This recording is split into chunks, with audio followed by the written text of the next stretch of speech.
नमस्कार आप सभी लोगों को। अभी तक आप लोगों ने डीबीटी ऐप में फर्स्ट फेज में काम किया है। इसके बाद अभी हम लोगों ने कुछ चीजें सेकेंड फेज में चेंज करी हैं, जिसको कि आप लोगों को विस्तृत रूप से बताया जाएगा कि सेकेंड फेज के ऐप में जो जो फंक्शनैलिटी ऐड हुई है उसमें आपको किस प्रकार कार्य करना है। कार्य को आप सभी लोगों ने ऐप को अपडेट कर लिया होगा। 1.0013 करके वर्जन आया है। जिन्होंने भी जिन अध्यापकों ने इस ऐप को अपडेट नहीं किया है वो गूगल प्ले स्टोर से जाके अपडेट कर लें। अभी क्या था, इसमें दो चीजें थी। फर्स्ट फेज में हम लोगों ने जितना भी काम किया, जितने भी बच्चे रजिस्ट्रेशन हुए हैं, एक दिन पहले तक का आपके सिस्टम पे आपने पोर्टल पे जाके रजिस्ट्रेशन किया है, ऐप में वो बच्चे प्रदर्शित हो रहे होंगे। पिछली बार आप लोगों ने काम कर लिया, इसमें से दो स्क्रीन दिख रही हैं, प्रमाणित अप्रमाणित। प्रमाणित छात्र वो थे जिनका अभिभावक का आधार सफलतापूर्वक सत्यापित हो चुका था, लेकिन इसी में कुछ अभिभावकों का नाम में अंतर आने के कारण या आधार उन्होंने अपना चेंज करा लिया, इस कारण से वो अप्रमाणित छात्र में चले गए थे। तो उनको हमने दोबारा से ओपन कर दिया है, सिस्टम में खोल दिया है कि उन पे भी आप लोग एक बार सही जानकारी लेके अभिभावक से उसको फिर से प्रमाणित कर सकते हैं। तो जैसे ही हमने उसको ओपन किया है वो अप्रमाणित में से 0 हो गया है और ऊपर के फ्रेश काउंट पेंडिंग लिस्ट में आपके काउंट बढ़ गया होगा। जिनके में भी प्रमाणित की संख्या आ रही होगी अध्यापकों के मोबाइल में, और उनके में सब में वो संख्या वहां पे बढ़ गई होगी। संख्या उतनी ही दिखेगी जितने पे सबने शुरू में अलॉट किया था हम लोगों ने क्लास। इस तरीके से आप लोग देख रहे होंगे। अगर हमने अपने में 66 क्लास, जैसे वेदपाल जी इन्होंने अपने में क्लास फर्स्ट ली थी, तो उनको अभी भी क्लास फर्स्ट का ही काम करना है। नेक्स्ट करेंगे तो आपको ये दिखेगा कि ये 3 बच्चे पहले अप्रमाणित में पढ़े थे, जो कि अभी फ्रेश कंडीशन में बिल्कुल नए तरीके से काम करने के लिए इन 3 बच्चों पे हमने ओपन कर दिया है। इन 3 बच्चों पे आप पुनः फिर से कार्य कर सकते हैं।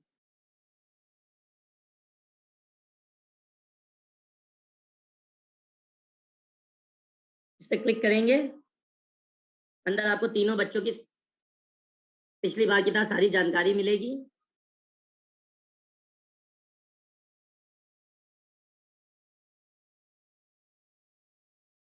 पूरा फॉर्म पिछली बार की तरह ही है। आपको पूरा फॉर्म जिस तरीके से आप लोगों ने पूरे फॉर्म को भरा था उसी तरीके से बचे हुए बच्चों पे भी यही कार्य करना है। इसमें भी आपको हमने टोटल अभी 6 अटेम्प्ट और ओपन कर दिए हैं। अगर इसके बाद भी कोई बच्चे अप्रमाणित में रह जाएंगे तो उनके लिए फिर आधार की डिटेल आप लोगों को प्रॉपर चेक करानी होगी, आधार की साइट से डाउनलोड करके कि आधार में क्या दिक्कत है, या आप लोग को प्रॉपर उनका आधार चेक करना पड़ेगा कि इनके बाद भी वो अप्रमाणित में जा रहे हैं, या आधार सस्पेंड हो चुका होगा या आधार कैंसिल हो चुका होगा। इस तरीके के भी कारण हो सकते हैं। पहला काम आपको करना है, जो अप्रमाणित में छात्र थे उन पे काम करना है। उसके बाद हमने बीओ को जो भेजे थे वो संख्या दिख रही होगी, उसमें भी बीओ ने काम करना है। दूसरा है बीओ द्वारा वापस भेजे गए छात्र, रिवर्ट, जो बीओ बीएसए द्वारा रिवर्ट किए गए, यानी कि आपको वापस किए गए। कुछ त्रुटिपूर्व, जैसे अकाउंट नंबर गलत हो गया या उनकी नाम गलत हो गया, बैंक का नाम गलत हो गया, इस तरीके की कई चीजें आई जो टीचर ने गलती पूर्व इसको प्रमाणित कर दिया और आगे भेज दिया बीओ पे। बाद में जब अध्यापक द्वारा चेक किया गया कि ये चीजें गलत हो गई हैं तो उन्होंने खंड शिक्षा अधिकारी या अपने बीएसए के माध्यम से इसको रिवर्ट करा लिया। तो वो संख्या आपको यहाँ पे बीओ द्वारा वापस भेजे गए में दिख रही होगी। इस पे आप अंदर जाएंगे तो आपको दिखेगा कि आप उन्होंने किस कारण से वापस भेजा था। इसमें रीजन आपको दिख रहा है कि आपने किस कारण से इसको वापस भेजा था। Forward from teacher to BO by mistake, आपने गलती से बीओ पे भेज दिया था। तो आपने जब बीओ से बात करी तो बीओ ने इसको वापस भेज दिया और इसका गार्जियन आधार का स्टेटस ब्लैंक हो गया। हमने इसको फिर से ओपन कर दिया है पुराने की तरह बिल्कुल नए फॉर्म की तरह इसको हमने ओपन कर दिया है। इसमें भी आप विवरण भरे पे जाएंगे, पूरी तरीके से पुराने जानकारी की तरह पूरा फॉर्म खुलेगा। बैंक की डिटेल जो आपने भरी थी वो भर के आ रही है। इसमें आपको चेंज करना चाहेंगे तो चेंज कर सकते हैं। इसमें जो भी आप जानकारी चेंज करना चाहेंगे पूरी तरीके से चेंज करके आप पुनः से इसको खंड शिक्षा अधिकारी पे वापस भेज सकते हैं। अगर आपको लगता है नहीं हमने रिवर्ट कराया था, ये बच्चा हमारे विद्यालय से चला गया है, तो आप इसको अपनी लॉगिन से पोर्टल पे जाके या खंड शिक्षा अधिकारी की लॉगिन से इसको ड्रॉप आउट भी कर सकते हैं। दूसरा हमारे पास आया है जो हम लोग ने बीओ को भेजे थे, उसमें सीडेड, नॉट सीडेड और पेमेंट। तो सबसे नीचे आप आएंगे, उसमें एक कॉलम है पीएफएमएस बैंक खाता सीडिंग भुगतान रिपोर्ट। जब इसके अंदर हम आएंगे इसमें आपको कई बॉक्स मिलेंगे। पहला है अनसीडेड बैंक खाता। अनसीडेड बैंक खाता मतलब हमने पीएफएमएस को भेजा, आधार नंबर आपके अभिभावक का किसी कारण से वहां पे ये अनसीडेड लिख के आया। इस पर आप क्लिक करेंगे तो आपको अंदर बच्चों की संख्या दिखेगी और उनका कारण भी दिख रहा है इसमें। एसआर नंबर, बच्चे का नाम, class, date of birth, gender, guardian Aadhaar status verified था और फिर उसके बाद स्टेटस नीचे आपको इसका स्टेटस दिख रहा है। करंट स्टेटस क्या था? आधार से कोई बैंक खाता जुड़ा नहीं है। पीएफएमएस को हमने आधार नंबर भेजा तो पीएफएमएस ने वहां से बैंक से चेक करते हुए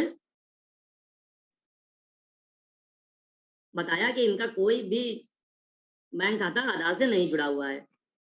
इसी तरीके से आप नीचे देखेंगे, आधार से कोई बैंक खाता नहीं जुड़ा है। मैक्सिमम अनसीडेड में यही रीजन आपको देखने को मिलेगा।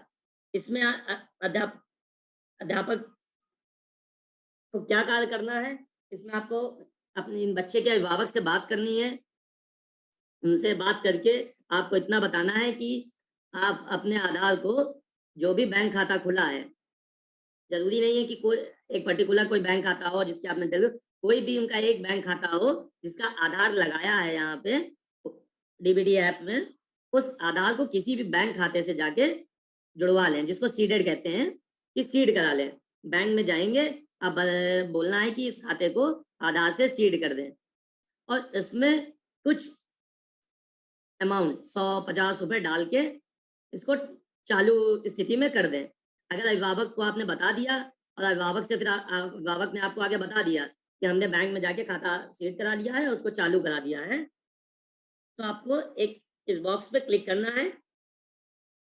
तो इस तरीके का एक आपको मैसेज दिखेगा कि आप डाटा को भुगतान है तो आगे भेजना चाहते हैं।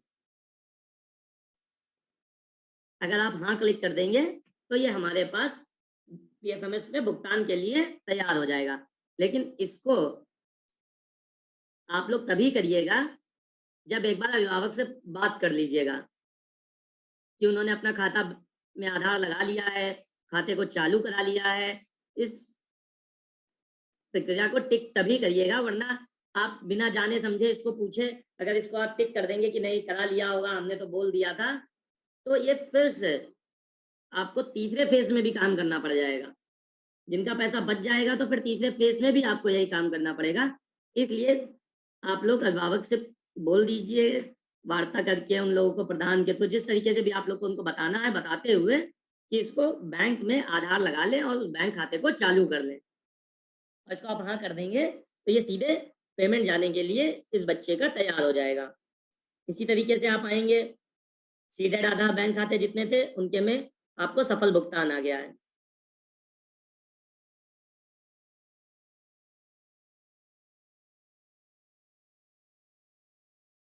ये आपके मोबाइल में अभी तक हमारे यहाँ फोन आते थे और कॉल सेंटर पे और खंड शिक्षा अधिकारी पे फोन आ रहे थे, किनके खातों में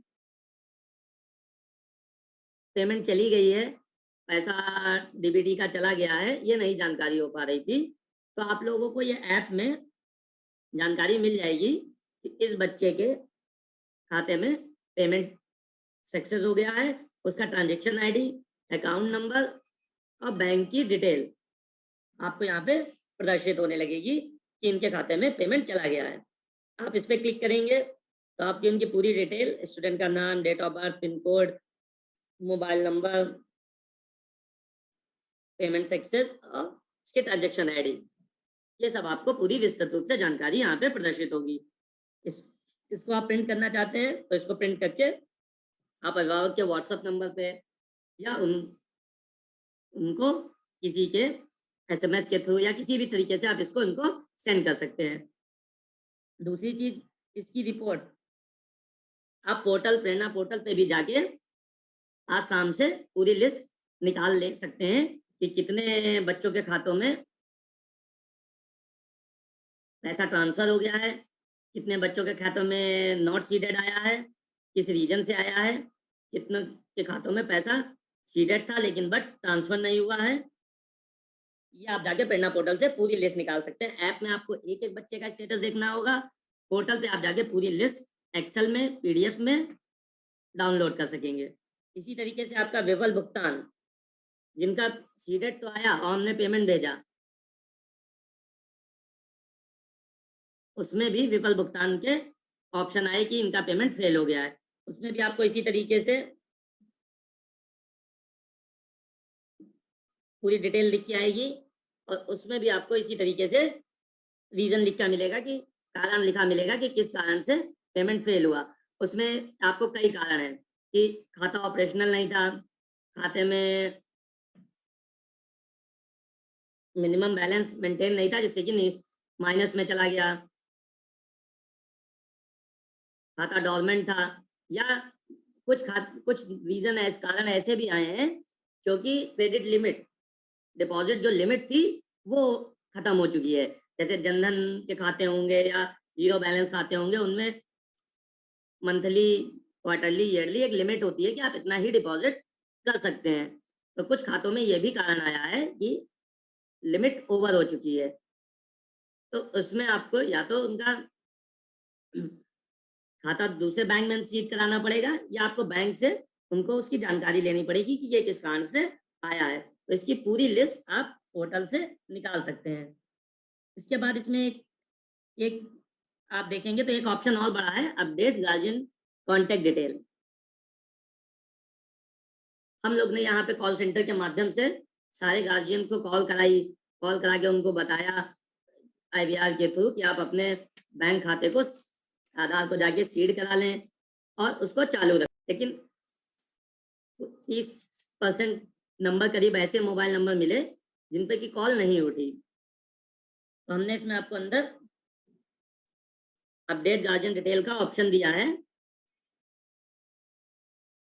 कि आप यहाँ जाके उनके कॉन्टेक्ट डिटेल को, जैसे इसमें आप देखेंगे इस कॉल कनेक्टेड नॉट आंसर्ड, हमने इनको कॉल करी और इनको फोन नहीं उठा, तो इनका आप नंबर यहाँ पे अपडेट कर सकते हैं या इनका कोई अल्टरनेट नंबर, कोई दूसरा नंबर हो, इनका यहाँ पे नंबर दर्ज कर सकते हैं, जिससे कि कॉल सेंटर के माध्यम से स्टेट में विभाग किसी भी अभिभावक से बात करना चाहे कि उनके खाते में पैसा पहुंचा है, कितना पहुंचा है, कोई भी और जानकारी स्टेट से अभिभावक को दी जा सके, उनको सही जानकारी बताई जा सके कि आपका पैसा पहुंच चुका है, तो आप यहाँ पे उनका नंबर अपडेट भी कर सकते हैं और एक उनका एक्स्ट्रा नंबर भी दे सकते हैं। आप इसमें चेक करेंगे तो जिनमें नॉट आंसर है उनमें आप दोनों नंबर चेंज कर सकते हैं, जिनमें आंसर्ड है उनमें आप सिर्फ एक अल्टरनेट नंबर दे सकते हैं।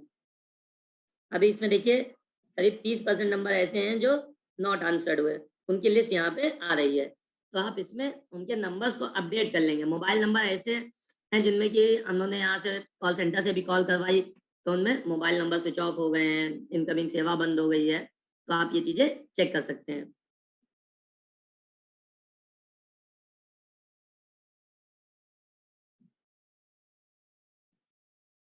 इसमें आपका verify and drop out student report, इसमें बहुत से कंफ्यूजन आते हैं कि इसमें सर कौन सी रिपोर्ट दिखेगी, जो फर्स्ट टाइम काम करेंगे और बच्चों को ड्रॉप आउट करेंगे उसमें दोनों लिस्ट दिखेंगी, वेरीफाइड स्टूडेंट और ड्रॉप आउट स्टूडेंट की। लेकिन जिसमें हम आधा काम कर चुके हैं और बच्चों को वेरीफाइड कर चुके हैं, उस बॉक्स में सिर्फ वेरीफाइड स्टूडेंट की रिपोर्ट ही प्रदर्शित होगी।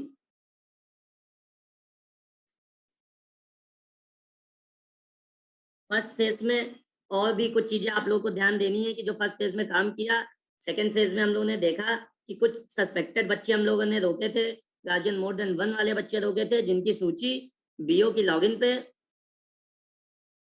लगा दी गई है। आप लोग खंड शिक्षा अधिकारी से संपर्क करके वो लिस्ट ले सकते हैं, उसमें नाम को देख सकते हैं। कई बच्चे ऐसे हैं कि जिन्होंने अपना लॉकडाउन पीरियड में किसी अपने घर चले गए, नाना नानी यहाँ चले गए, वहां भी नाम लिखाया, फिर आपके यहाँ दूसरी जगह भी नाम लाके लिखाया। उन बच्चों को हमने सस्पेक्टेड में मार्क कर दिया और वो रुक गए पेमेंट के लिए। तो इस पे आप लोगों को खंड शिक्षा अधिकारी से साथ बात करके उनमें से जो भी बच्चा आज की डेट में वर्तमान स्थिति में जिस स्कूल में पढ़ रहा है उस स्कूल में आपको उसको उपस्थिति दिखानी है। बाकी जिस स्कूल से वो आज की डेट में नहीं पढ़ रहा लेकिन नाम लिखा है, उसमें उसको आपको ड्रॉप आउट कर देना है। इन बच्चों को तब तक आगे प्रोसीड नहीं होगा जब तक आप खंड शिक्षा अधिकारी से बात करके गार्जियन मोर देन 1 और सस्पेक्टेड वाले लिस्ट को काम नहीं कर लेंगे। मेन आप लोग को 3 मॉड्यूल पे काम करना है। एक आपका जो अनसीडेड आधार बैंक खाता आया है, वो संख्या बहुत है, उसमें आप लोगों को काम करना है और उसमें आप लोगों को कुछ भी ज्यादा काम नहीं करना है, सिर्फ अभिभावक से बात करनी है कि अपना बैंक खाते को आधार से सीड करा लें और उसको चालू स्थिति में कर दें। सिर्फ उसके बाद आपको अगर अभिभावक आपसे बोलता है कि आपने खाते को चालू करा लिया है तो सिर्फ आपको इस बॉक्स पे टिक करके हाँ का बटन दबा देना है, तो ये पेमेंट के लिए बच्चे तैयार हो जाएंगे। दूसरा, आपको इसी में जिनका पेमेंट फेल हुआ है यही काम आपको उसमें करना है। बचे हुए जो बच्चे हैं उनमें आपको आधार का सत्यापन करना है, जो कि कुछ टेक्निकल इशू के कारण पिछले 1 हफ्ते से नहीं चल रहा था, उसको भी रिजॉल्व हो गया है, वो भी अब चल रहा है, तो आप लोग उस पर भी काम कर सकते हैं। और किसी भी कोई भी समस्या के लिए आप अपने खंड शिक्षा अधिकारी को व्हाट्सएप के थ्रू या जिस भी थ्रू बताएंगे या कॉल सेंटर के माध्यम से, ईमेल आईडी के माध्यम से आप अपनी सूचना देंगे, उसको जल्द से जल्द कोशिश की जाएगी कि आपकी समस्या को सॉल्व किया जाए।